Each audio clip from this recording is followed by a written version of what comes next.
পররাষ্ট্র দপ্তরের ব্রিফিংয়ে শেখ হাসিনার বক্তব্যের উপর নিষেধাজ্ঞা ইস্যু। দোয়া করবেন ভাই, বোবা হয়ে আছি, বলছেন পলক। জানাবো ঘুম ভাঙতে আটকে ওঠেন আজহারী।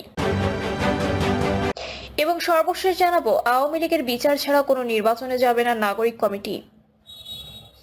শুনছিলেন সংবাদ শিরোনাম, এবারে বিস্তারিত। মার্কিন পররাষ্ট্র দপ্তরের ব্রিফিংয়ে শেখ হাসিনার বক্তব্যের উপর নিষেধাজ্ঞা ইস্যু। আন্তর্জাতিক অপরাধ ট্রাইব্যুনাল শেখ হাসিনার বিদ্বেষমূলক বক্তব্য প্রচারে গণমাধ্যম ও সামাজিক যোগাযোগ মাধ্যমের উপর নিষেধাজ্ঞা দিয়েছে। তার এই নিষেধাজ্ঞার বিষয়ে মার্কিন পররাষ্ট্র দপ্তরের ব্রিফিংয়ে প্রশ্ন করা হয়েছে। স্থানীয় সময় মঙ্গলবার ব্রিফিংয়ে এ ব্যাপারে এক সাংবাদিক জানতে চান। অবশ্য প্রশ্নকারী সাংবাদিক বিদ্বেষমূলক বক্তব্য প্রচারে নিষেধাজ্ঞার ব্যাপারটি তোলেননি। তিনি শুধু শেখ হাসিনার বক্তব্য প্রচারের উপর নিষেধাজ্ঞার ব্যাপারটি তুলেছিলেন। ব্রিফিংয়ে প্রশ্ন করা হয়, সাবেক প্রধানমন্ত্রী শেখ হাসিনার বক্তব্যের উপর বাংলাদেশের আন্তর্জাতিক অপরাধ ট্রাইব্যুনাল নিষেধাজ্ঞা দিয়েছে। এটি সাংবিধানিক অধিকার লঙ্ঘন এবং বাক স্বাধীনতা বিরোধী। এ ব্যাপারে আপনার বক্তব্য কি?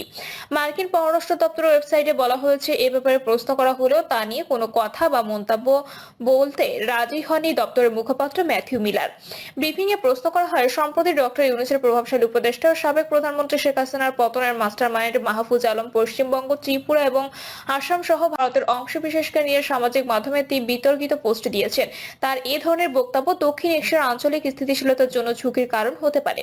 মার্কিন সরকার কি এই বিবৃতিটিকে উদ্বেগের সঙ্গে দেখেন কিনা এবং আঞ্চলিক শান্তি ও স্থিতিশীলতা বজায় রাখতে এ ধরনের বক্তব্যের বিরুদ্ধে যুক্তরাষ্ট্রের অবস্থান বা দৃষ্টিভঙ্গি কি? উত্তরে পররাষ্ট্র দপ্তরের মুখপাত্র ম্যাথিউ মিলার বলেন, তার এমন মন্তব্যের ব্যাপারে আমি অবগত নই। আমাকে যা পড়ে শোনালেন এর বাইরে এই বিষয়ে আমার জানা নেই। সাধারণ নিয়মানুসারে আমি যে ব্যাপারটি দেখিনি তা নিয়ে আমি কোনো কথা বলতে চাই না।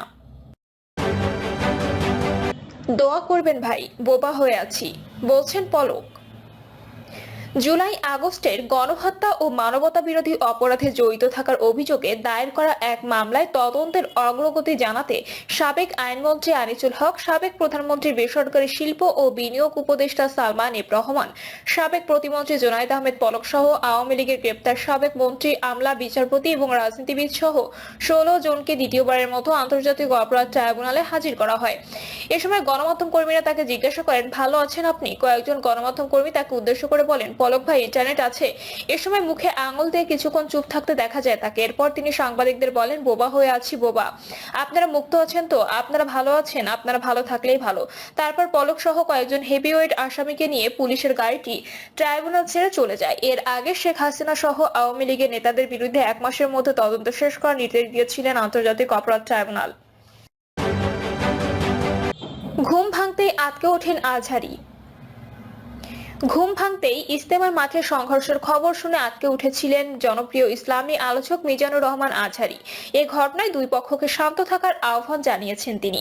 বিকেলে নিজের ভেরিফাইড ফেসবুক পেজে দেওয়া এক পোস্টে আজহারী বলেন, সাত সকালে ঘুম ভাঙতেই এমন একটা খবর শুনে রীতিমতো আটকে উঠেছি, অত্যন্ত মর্মাহত হয়েছি, হৃদয়ে রক্তক্ষরণ হয়েছে ভীষণ। আহারে, আমার দেশে এক মুসলিম ভাইয়ের হাতে আরেক মুসলিম ভাই রক্তাক্ত, এই দৃশ্য কেমন করে সহ্য করি। তিনি আরো লিখেছেন, মদিনার আউস ও খাজরাজ গোত্রের ভেতর ছিল শত বছরের শত্রুতা, দা কুড়াল সম্পর্ক বললেও কম হবে। সেই শত্রুতা খোঁচাতে নবীজির 1 ঘন্টাও লাগেনি, কেননা তিনি সমস্যার একেবারে গোড়ায় হাত দিয়েছিলেন। নবীজি দেখলেন দুই গোত্রের মাঝেই ভীষণ রকম ইগো প্রবলেম, নিজেকে সেরা ভাববার বৃষ্টি প্রবণতা। নবীজি তাই শুনিয়ে দিলেন তাওহীদের সবক। শোনো, তোমরা কেউই বড় নয়, বড়ত্ব একমাত্র আল্লাহর শান। তাই একবার যখন আল্লাহর শ্রেষ্ঠত্ব মেনেই নিয়েছো, তখন আর নিজেকে ছোট ভাবতে বাধা কোথায়? আল্লাহর ইচ্ছায় সামনে নিজেদের সঁপে দাও, সব ভেদাভেদ ভুলে যাও। নবীজির এই আপ্তবাক্য সেদিন স্ফুলিঙ্গ হয়ে জ্বালিয়ে দিয়েছিল সমস্ত শত্রুতা আর ইগো। আউস আর খাজরাজ হয়ে গেল ভাই ভাই, এক দেহ এক প্রাণ। তাবলিগের নেতৃত্ব স্থানীয় মুরব্বীদের উদ্দেশ্যে তিনি বলেন, দেশের সবচেয়ে বড় দাওয়াতি প্ল্যাটফর্ম তাবলিগ জামায়াতের এই সংকটে আপনাদের দায়িত্বশীল ভূমিকার কোনো বিকল্প নেই।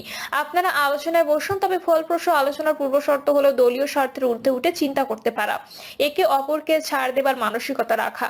মনে রাখবেন, বিষয়টা কেবল আর দলীয় গণ্ডিতে আটকে নেই, এটার সাথে এখন বাংলাদেশ মুসলিমদের ভাবমূর্তি জড়িত। তিনি আরো বলেন, আপনারা খুব ভালো করে জানেন আমাদের প্রতিবেশী দেশের গণমাধ্যমগুলো ওত পেতে থাকে কখন এদেশের মুসলিমদের এক হাত নেওয়া যায়। সেখানে আপনারাই যদি বল ঠেলে দেন ওদের কোর্টে, সেটা খুবই দুঃখজনক। গতকালের ঘটনা নিঃসন্দেহে তাদের সুবিধা দেবে। তারা এই ইস্যু ব্যবহার করে এদেশের ইসলামী আন্দোলন ও দলগুলোকে বিতর্কিত করার চেষ্টা চালাতে পারে।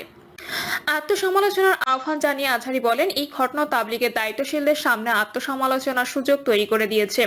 বছরের পর বছর ধরে আপনারা কোন সবক দিলেন সাথীদের? আপনারা কি তাদের এক উম্মাহ কনসেপ্ট শেখাতে ব্যর্থ হয়েছেন? আপনারা যথাযথ তাবিয়াত দিতে পারেননি বলে সাথীরা আজ সত্যিকার শত্রু চিনতে ভুলে গিয়েছে, নিজেদেরকে শত্রু ভেবে বসে আছে। পৃথিবীর অন্যান্য দেশে তাবলিগের দুই পক্ষ যার যার মতো কাজ করছে, কিন্তু এমন মারামারি তো হচ্ছে না, কারণ তাদের মধ্যে উম্মাহ স্পিরিট আছে। উম্মাহ স্পিরিটকে যত বড় করে তোলা যাবে, দলীয় স্বার্থ তাদের কাছে তত নগণ্য হয়ে উঠবে। তাবলিগের সাথীদের উদ্দেশ্যে তিনি বলেন, আল্লাহর ওয়াস্তে সংযত হন, আল্লাহকে ভয় করুন। মুসলিম ভাইয়ের রক্ত ছড়ানো আর যাই হোক নবীজির উম্মতের বৈশিষ্ট্য হতে পারে না।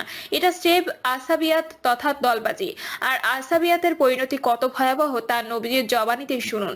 যে আসাবিয়াতের দিকে ডাকে সে আমার দলভুক্ত নয়, যে আসাবিয়াতের জন্য লড়াই করে সে আমার দলভুক্ত নয়, আর আমার দলভুক্ত নয় সেও যে আসাবিয়াতের ওপর মৃত্যুবরণ করে। আওয়ামী লীগের বিচার ছাড়া কোনো নির্বাচনে যাবে না নাগরিক কমিটি।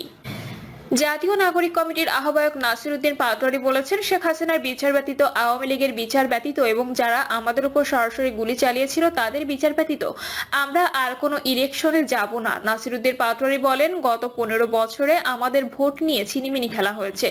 আপনাদেরকে কমিটমেন্ট আসতে হবে যে আপনার সন্তানের ভবিষ্যৎ যারা নষ্ট করেছে, আপনার সন্তানের স্বাস্থ্য শিক্ষা ব্যবস্থা যারা নষ্ট করেছে তাদেরকে শাস্তির আওতায় না এনে আমরা যদি আবার একটি ইলেকশনে যাই এবং গত 15 বছরে যে মানুষগুলো অকাতরে জীবন দিয়েছিল, গুম হয়েছিল, খুন হয়েছিল, পঙ্গুত্ব বরণ করেছিল, তাদের ন্যায্য হিসাব ব্যতীত আগামীতে কোনো দল বা পক্ষ নির্বাচনে যায়, তাহলে আমরা মনে করব তারা জাতীয় শত্রু, তারা জনগণের কাছে বেঈমান হিসেবে পরিচিত হবে। তিনি বলেন, আমরা 71-এর বিচার এখনো বুঝে পাইনি, আমরা এখনো জামায়াতে ইসলামের ভূমিকার স্পষ্টতা জাতির সামনে বুঝে পাইনি। আমরা 90 স্বৈরাচারের আন্দোলনের পরে যে দুটি রাজনৈতিক দল বাংলাদেশের নতুন একটা ব্যবস্থা দেওয়ার চেষ্টা করেছিল, সেখানেও আমরা তাদের নতুন একটি কমিটমেন্টের জায়গা থেকে নতুন একটা ব্যবস্থা পাইনি, যার ফলে 15 বছর আমরা ফ্যাসিলিটিদের পদানত হয়েছিলাম। তাই আমরা স্পষ্ট বলতে চাই, আগামীতে আপনারা আপনাদের প্রশাসকের চেয়ারে থাকবেন। বাংলাদেশে আমরা বিচারবিহীন কোনো নির্বাচনে যাব না। গত 15 বছর যারা গুম ও খুন হয়েছিল তাদের বিচার প্রক্রিয়া শেষ হওয়ার পরে আমরা ইলেকশনে যাব। জাতীয় নাগরিক কমিটির আহ্বায়ক বলেন, আগামীতে জাতীয় নাগরিক কমিটির উদ্যোগ ও বৈষম্য বিরোধী নেতৃত্বে যে একটি রাজনৈতিক দল আসছে, সেই রাজনৈতিক দলে আপনাদের আমরা সর্বোচ্চ সহযোগিতা কামনা করছি। আমরা আশা করি সেই রাজনৈতিক দলে আপনাদের ত্যাগ তিতিকা আমরা মূল্যায়ন করব। জনতা এবং মানুষের মধ্যে যে ভ্রাতৃপ্রতিম সম্পর্ক, সেখানে আমরা আপনাদের পাশে পাবো।